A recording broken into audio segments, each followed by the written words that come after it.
Welcome to Not Milk Never Milk. Subscribe if you're lactose intolerant. In this video, I will explain how to study for the AP Statistics exam. First, familiarize yourself with the exam structure, which includes 40 multiple-choice questions and 6 free response questions.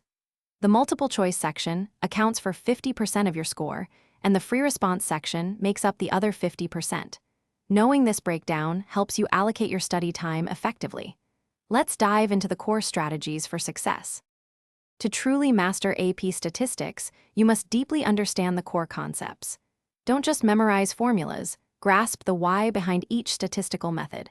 For instance, understand when to use a t-test versus a z-test and the conditions required for each.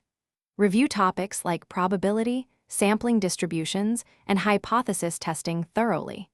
A strong conceptual foundation is crucial for tackling complex problems. Consistent practice with free response questions is non-negotiable. The AP Statistics exam features 6 free response questions, including 1 investigative task. Dedicate at least 2 hours per week to practicing these. Use the official scoring guidelines to understand how points are awarded and what graders expect.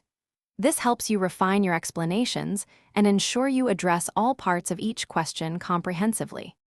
For the multiple-choice section, practice is key to improving both speed and accuracy. Aim to complete 40 questions in 90 minutes. Before the exam, take at least 1 full-length practice test to simulate the actual testing environment. This helps you manage your time effectively and build stamina for the 3-hour exam. Focus on understanding why incorrect answers are wrong, not just finding the right one. Thanks for watching. If this was helpful, leave a like and consider subscribing. See you next time.